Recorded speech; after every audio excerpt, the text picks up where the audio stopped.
And welcome everyone. It's really my great pleasure to be opening up this webinar. It's the first of our series of webinars under the 2022 platform program. So just a few words about our platform for those of you who aren't familiar with it.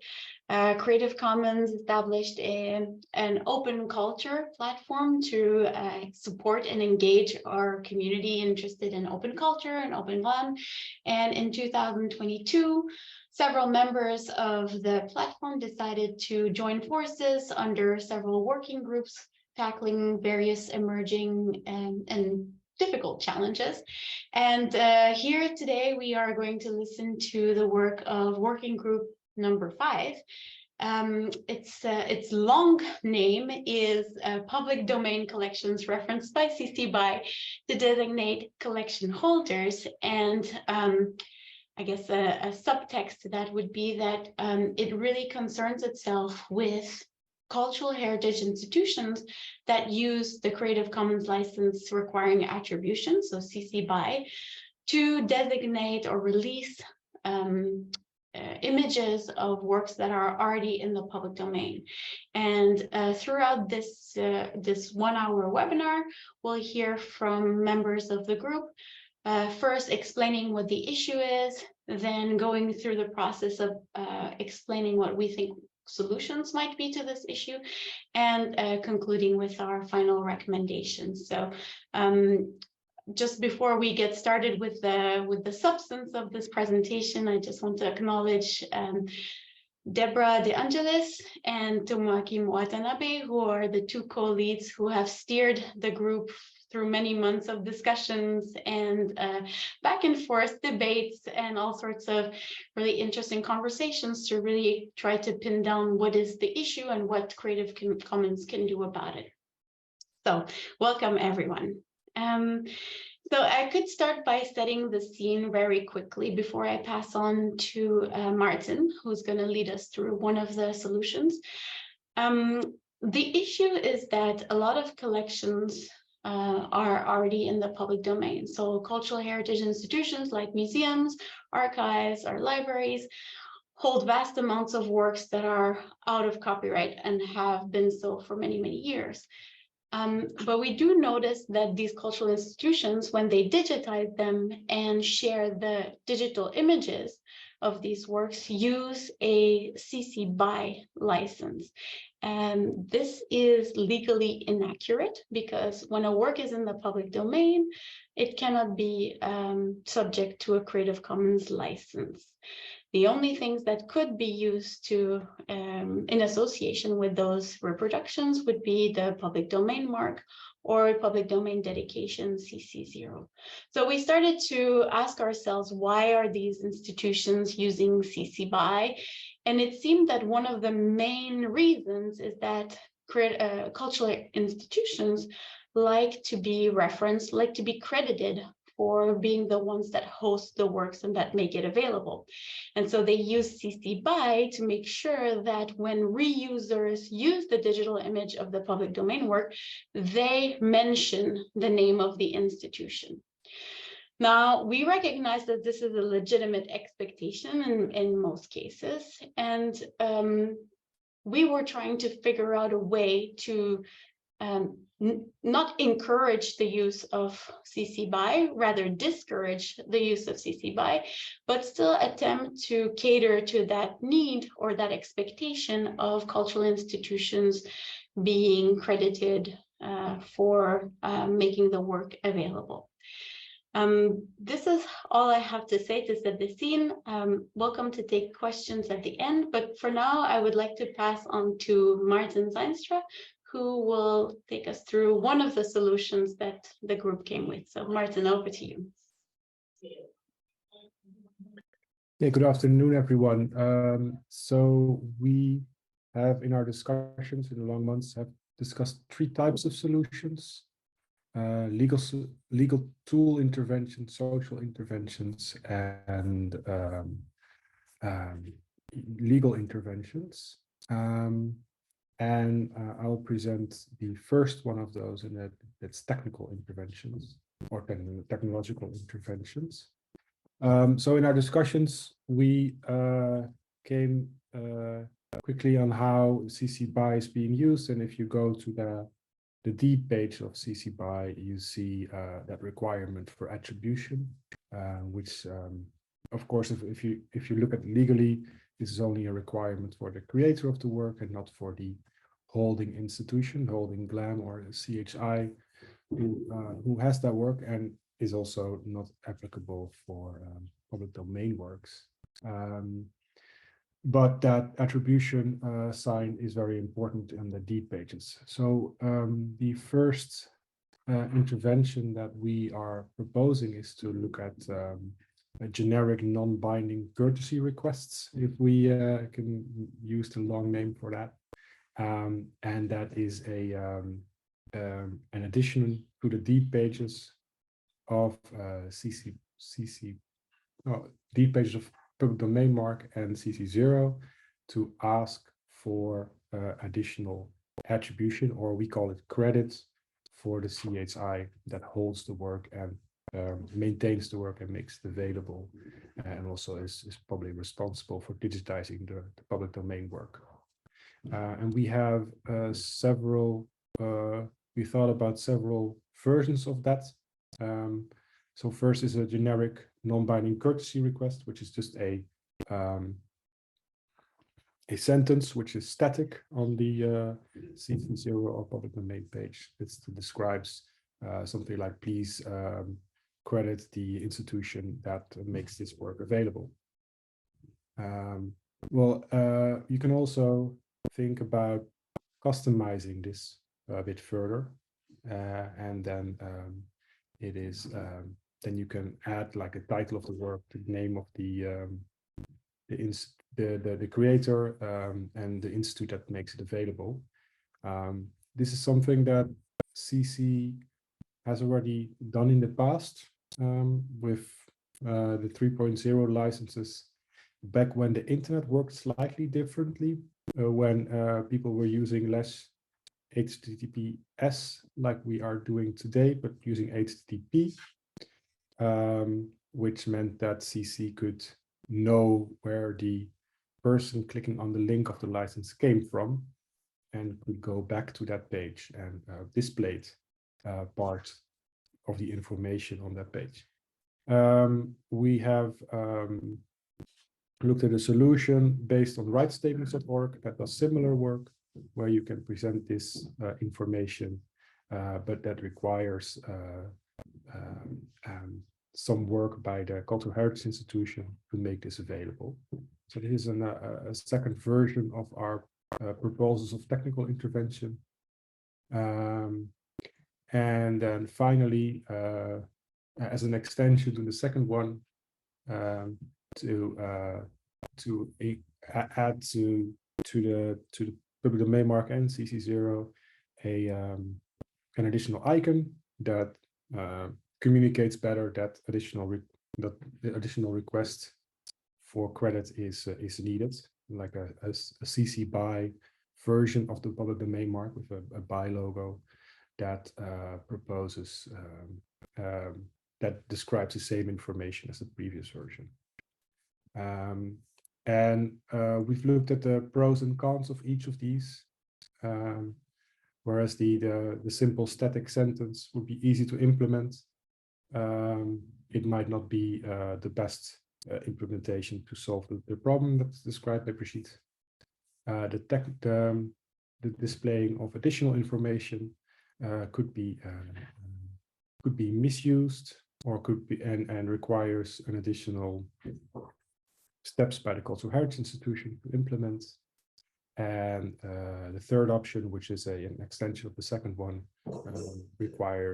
might confuse people and requires additional work from Creative Commons to do this. So this is the first one of the solutions that we researched, and then there are legal tool interventions, which Deborah is going to take over. Right. Yeah. Thank you, Marty. I will share my screen. I just prepare a few slides.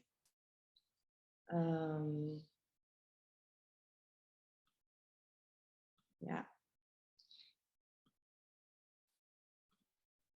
So, thank you, Brigitte. Thank you, Martin. I would like to say that was a really great experience to collaborate with the working group number 5. And I want to take the occasion also to thank all the components of the working group that really gave us a big support. And my role today is to referring about one of the intervention we discussed, as Martin said before, during our meetings, and is the legal tool intervention. So we face that another possibility to respond to KEY's needs, it will be the creation of a new legal tool that could be suitable for cultural heritage institutions to receive credits for their role on digitizing their collection and sharing them with the public. With the legal tool, everyone could use and reuse the digital reproduction of public domain material, and they will have the obligation to giving credit to the keys regarding the information they will need to be beared on the reproductions. And as Martin said before, we analyzed that the previous version of Creative Commons Zero Dedication to the Public Domain had this kind of possibility, but related to the right holders that would like to waive their copyright. And we thought about a similar tool for keys. So we examined what could be the advantages of this solution, and of course it could give a direct response to the keys need on be credited through a standardized and customizable tool that will replace the use of Creative Commons attribution licenses by the keys that, as Brigitte said before, is not really correct, because the Creative Commons license as a copyright license need to have as an object copyrightable works. So in this way, keys can be credited and could be also more motivated to digitize and share their collections with, of course, a benefit not only for the user, but for the society in general. But we came through also which could be the disadvantages of these kind of solutions. And we figure out that it could be the possibility for other kinds of institution different from cultural heritage institution to pretend to be credited for their works. Example is in the field of artificial intelligence generated materials, or also generally for open data, or animal selfies, or also sensor generated data. And this will, of course, increase barrier for the free reuse of data and public domain material. Also create and change new tools, create new tools and new legal tools for this issue.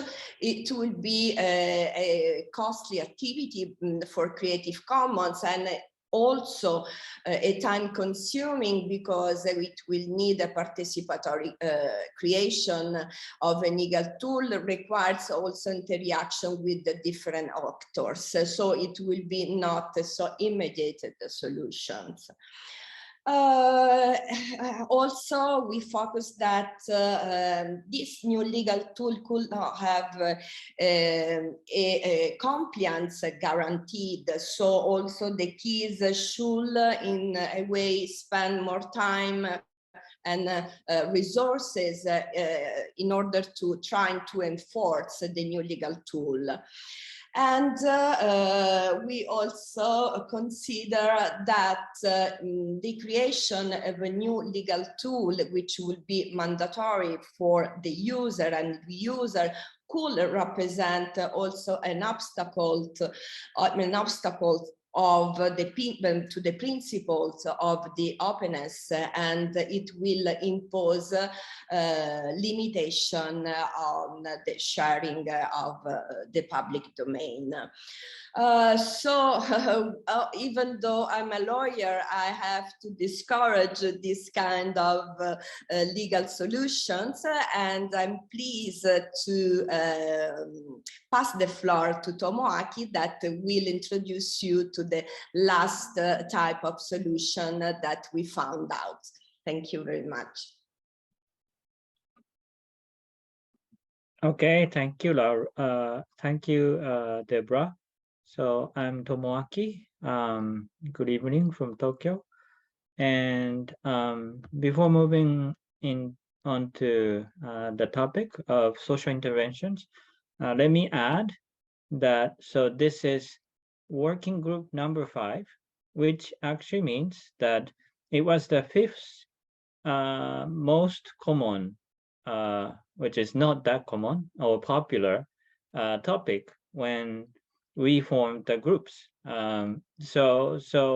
Initially, I think our membership was very small and limited, but as we went along, many people started joining, and we enjoyed broader membership as well as the guest experts to dig deeper into this this particular topic.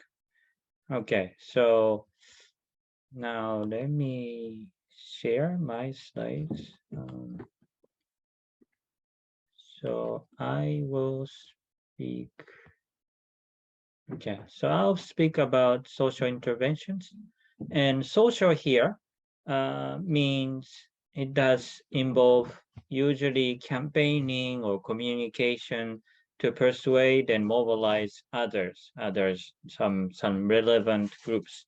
And it is not about like writing a code, or not about changing the law, but it's more about changing the norm that regulates people's behaviors. To borrow Lawrence Lessig's terms, to regulate people's behaviors, different elements of elements that regulate people's behaviors. So possibly in this sense, social interventions could be low cost and quick to implement, whereas writing a code, say changing how the Creative Commons website works, how CC0, for example, could be displayed or differently functioning, or coming up with a new legal tool, designing something as Deborah described, something that works globally with legal force. That could take a lot more time and a lot more money or resources. So I have 3 to present here. And the first is to discourage cultural heritage institutions of inappropriate CC license use. This is a very straightforward idea, and we, or CC as the entity hosting or stewarding CC licenses, they can say that it's inappropriate. It may be even legally either inaccurate or unenforceable. And if we do that, if we were to do this, probably CC headquarters is in a reasonable position to lead such a campaign. They can use blog posts, social media, other social media, as well as FAQs and specific materials they can develop to the largest users of CC BY on PD materials. And but this kind of intervention, while it has the benefit of very easy to implement, you can start immediately if you decide. It has some downsides, and I listed 4 bullet points. Number one, even if we were to successfully promulgate the message, it's not necessarily free or low cost to make sure that message is clearly understood and consistently understood. And like many other campaigns of this nature, maybe there could be some different understanding of how CC BY could or could not be used, and what happens with mistaken usage. So there could be some additional cost accompanied by such a campaign. Also, kind of combined with that, telling CHIs, cultural heritage institutions, not to use CC BY or other CC licenses may lead to some confusions. We learned during the discussion that it's often the case that people in this sector may or may not have a very good idea of the basics of the copyright, and they might have their own version of understanding, which is kind of different from what a lawyer would understand. And so having this kind of message might lead to confusion is another downside, potential downside. And also, potentially another downside is that if we simply discourage use of CC licenses, then there is a possibility that, well, if we cannot provide our collections under CC BY license, then we would like to stop providing them digitally at all. Is the kind of reaction that could possibly result from such campaign. So that means as a result of this kind of campaign, there could be a smaller commons available online. That's not going to be all good kind of result. And also, this is the last point regarding last downside of this intervention. If cultural heritage institutions wanted to maintain this requirement for getting credits, they might resort to various terms of use. Let's say if they might say, if you use this collection on our website, you might have to agree with these terms. And one of the terms might say you have to give credits to the cultural heritage institutions providing this collection, for example.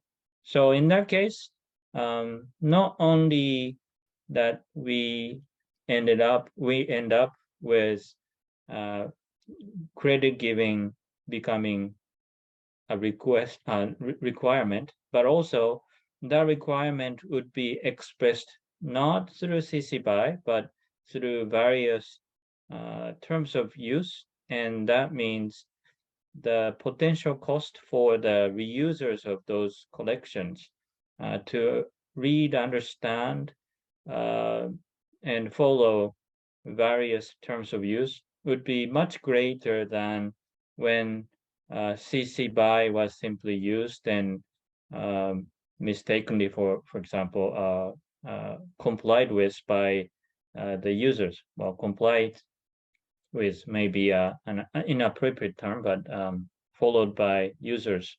So in that sense, if this happens, the reusers have to pay higher price for understanding and following the terms, and that means probably reuse could be chilled or diminished, and that's another downside for that reason. So that was social intervention number one. And number two, we can think about assisting users to give credits to cultural heritage institutions. It's not that we help cultural heritage institutions to legally require such credit provision, but we can simply encourage and help reusers of digital collections to provide some appropriate credit. And if you think about it, for example, if we can, CC or others can work with existing search engines and other repositories that people may turn to, so that when they try to use some particular, say, photo or video, they can easily see, here is a suggested way to give credit to the provider of this digital piece of digital data. And it might say even that it's not a required thing to give credit, but it's recommended. And that way, users feel much easier to follow, and without really forcing them legally, we may be able to expect that such credit giving might happen. And this option, while it's relatively easy to use and understand for reusers' perspective, and that is a strength, the downside could be that from the cultural heritage institution's perspective, compared to, let's say, legal option or legal intervention through the new legal tool, this might feel somewhat unsatisfactory because it doesn't have the backing of the force of the law, and therefore its courtesy request and the adoption might be uneven, and certain sectors, especially we can think of academic sector, which customarily give credits to all kinds of sources. Compared to that, maybe the general public might exercise credit giving much less, and it may or may not satisfy cultural heritage institutions for that reason. So that's the option number two. And option number three is simply raise awareness for crediting. So cultural and heritage institutions can achieve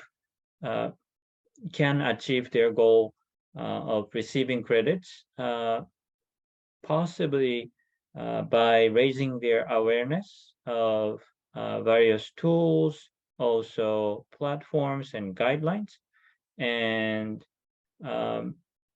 we can help them to properly ask credits and also help reusers to give themselves give cultural heritage institutions credits. And we can, for example, again, think of academic community, regardless of the copyright status of some source, academic community customarily give credits to in the form of citations, so that usually, say, academic papers, readers can identify and track where this idea or that particular piece of fact comes from. And the author is bound or under this norm, academic norm of properly crediting all kinds of sources. So we can possibly think about similar thing happening in cultural heritage domain. Build strong norm and provide various tools and involve some platforms or guidelines, and then maybe we can expect that greater amount of people then will start giving credits.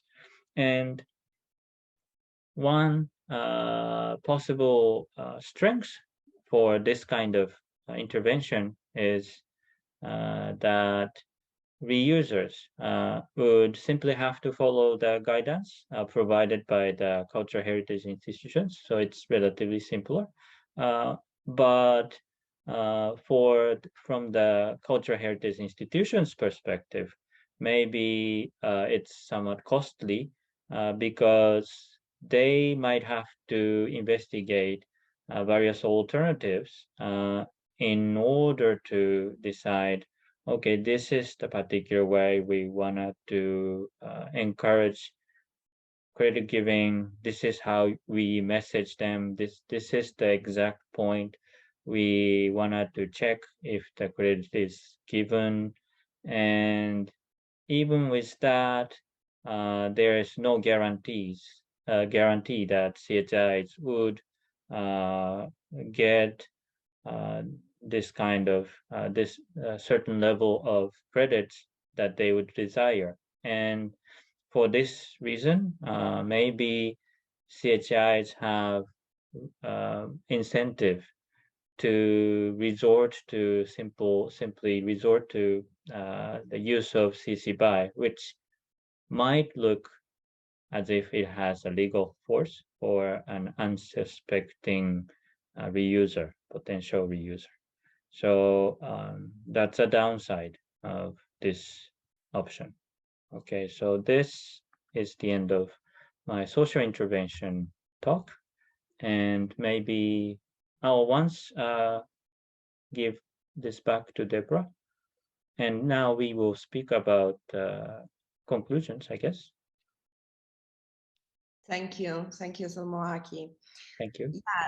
Yes, we pondered those alternative solutions after having a really intense and collaborative research, also a really great conversation with the experts that join us from different fields, and we had a really rich discussions. So what we became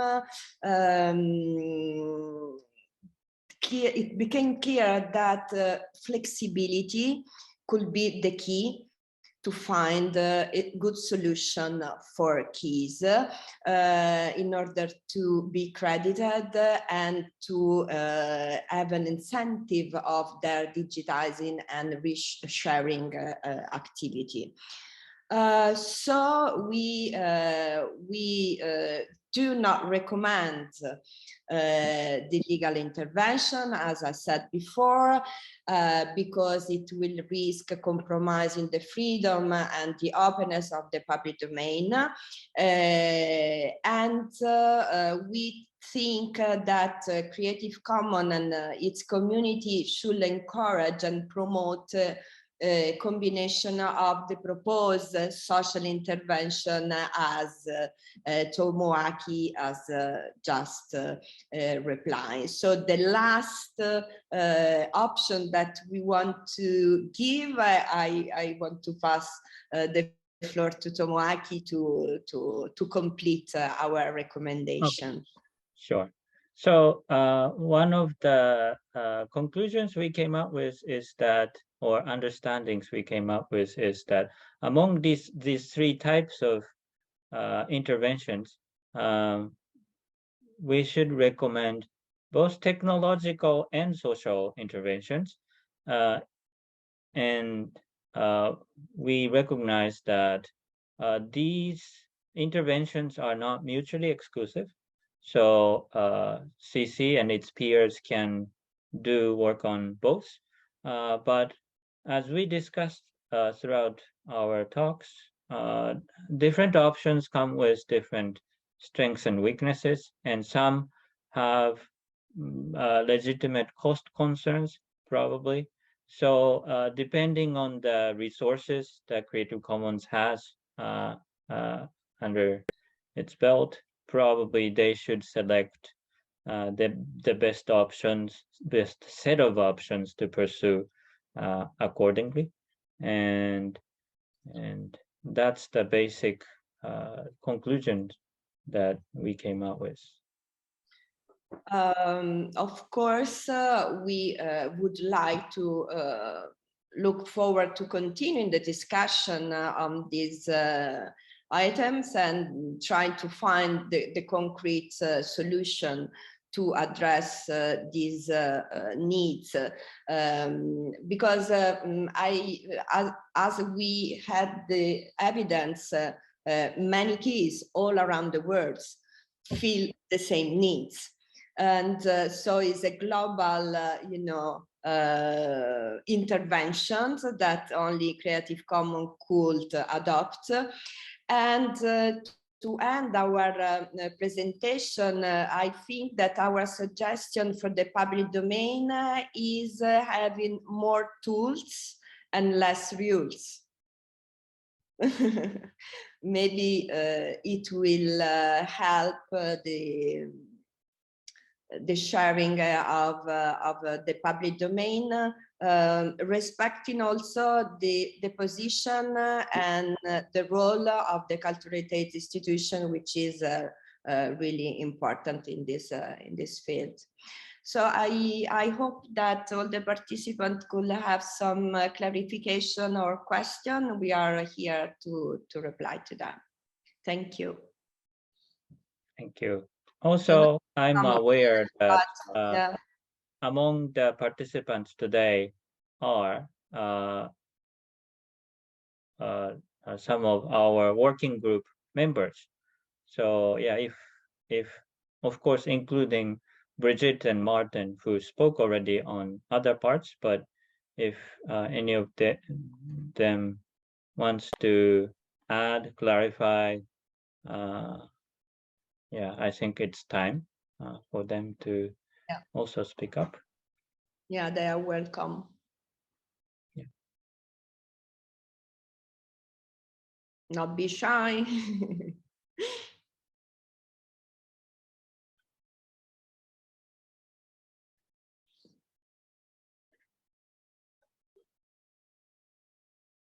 So everyone agree with our position. Yeah, that's all good and well then. Yeah. But one, go ahead, Deborah. No, go ahead. I just maybe I thought I would prompt Bridget, because Bridget, you are like a staff member of Creative Commons headquarters, so maybe you wanted to clarify that your position, because you're a member, but I don't think you are a member as the representative of the CC organization. So maybe you wanted to do the clarification, is what I thought. No, I think, yeah, that's a fair point. But I wanted to make to also share with this group that I think it was a lot to take in. There were lots of ramifications even within the solutions that we came up with, and that everything will be made available in an article that will be published on Creative Commons Medium. So everything will be laid out in writing for those of you who would like to refer back to it and perhaps get immersed in those issues, more fully in your own time. So we'll make sure to make that available to you. And yeah, we will also have more accessible resources, right? Deborah, is this something we can talk about now? Or I think that we're conscious that these are complex issues, and that there's a need for it to be more accessible to a wider audience. So Deborah, I can pass back to you. Yeah. I just want to add these things so that when I started to think about this issue, because I have some requests from the Italian Cultural Heritage Institution, as my expertise, I have to be honest with you, I thought that the legal intervention could be the way to solve this issue. But thanks to the conversations and the meeting that I have, then I realized that maybe it is true that in the public domain, where everything is free for everyone, we don't need to impose more rules. That's why I said before, more tools and less rules. As outcome of our working group, beside the article that we will publish on Medium, we wanted also to make it clear and easy to understand by everyone. So we will release by a graphic designer also an illustrated version of our legal report that will be published on Medium.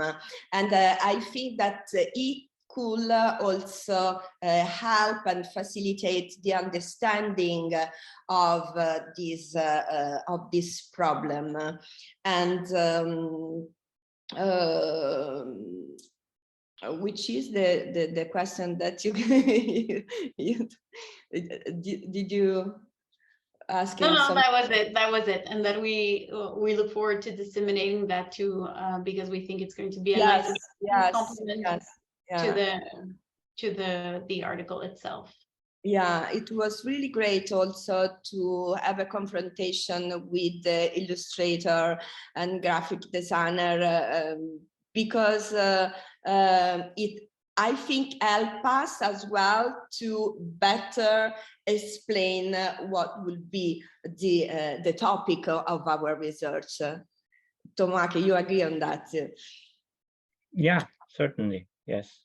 Yeah, and hopefully, as we through our conversation with the designer, we also come up with a better way to communicate to the greater range of people without having in-depth knowledge of this particular issue and related legal issues.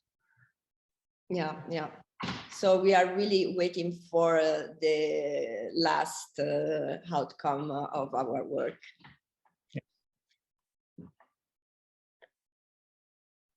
So should we open up for questions from the audience? Are there any questions or comments or need for clarification?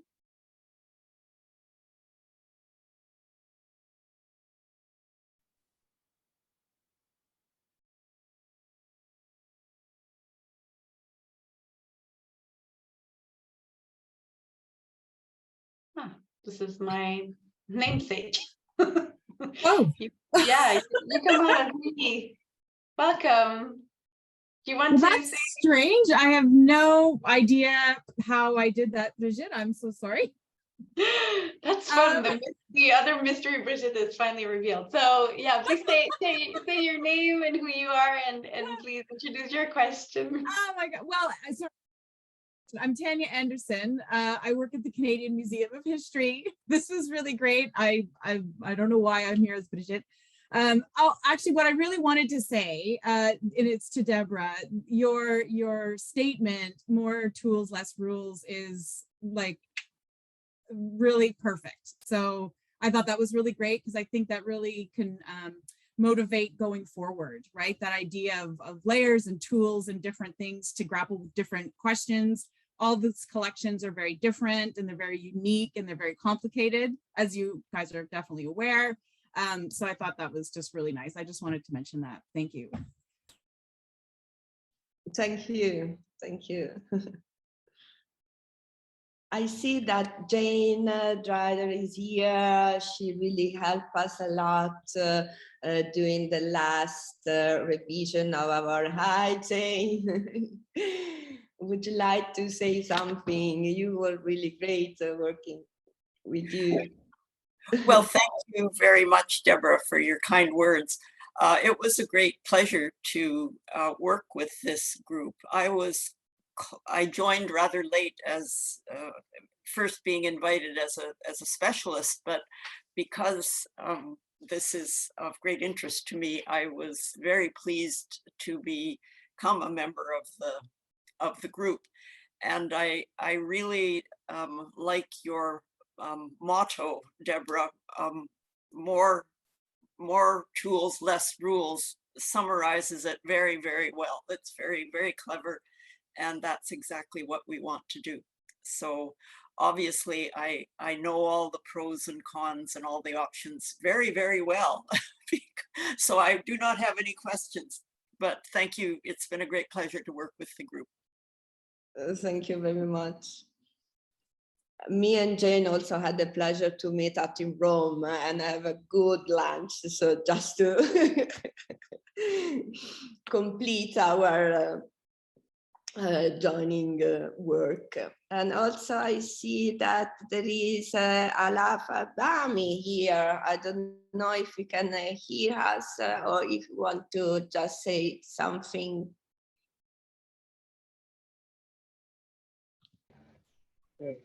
It's a pleasure here, and I really enjoyed working with this working group. Thank you, Deborah, and thank you, Tomo, for your nice presentation. Thank to you to be always present. And Laura is here too. Laura, of course. Yeah, hi everybody. Yes, it was a pleasure also for me joining this group in this month because it was very long work of research.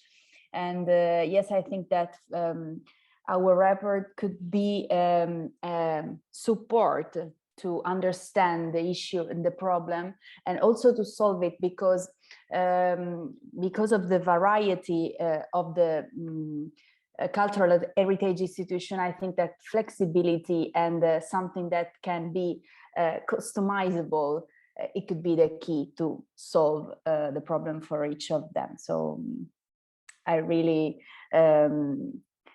love the work that we did.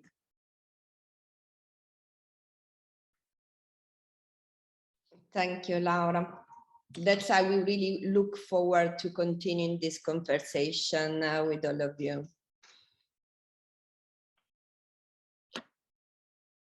Someone else?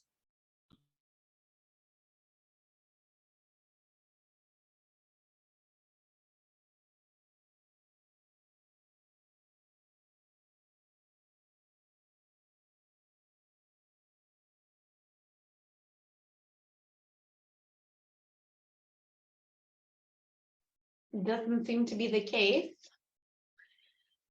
So yeah, as Deborah said, this is probably getting us close to the end of this webinar, but certainly not to the end of the conversation. We really hope to be able to engage further, maybe improve some of the solutions that we came across, and and refine them as we go along. So stay tuned, stay connected.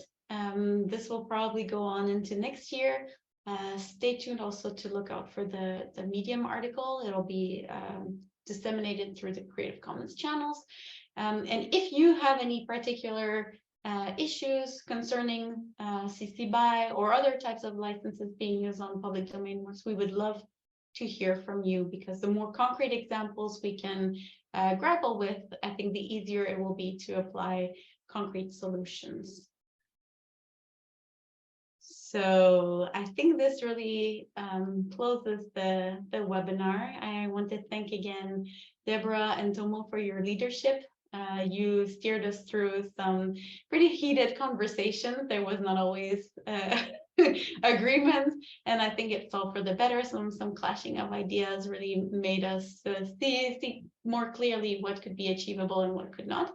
So thank you so much for all your leadership, and thank you for all the participants, all the members of the group for your contributions. I think it's been a very lively group. As you could hear, there was a lot of love among people here. So thank you all, to all the participants for joining us in this webinar, and we'll be in touch. So thank you very much, everyone, and see you around. Bye-bye. Thank you. Ciao, ciao. Thank you. Thank you. Bye now. Bye. Bye.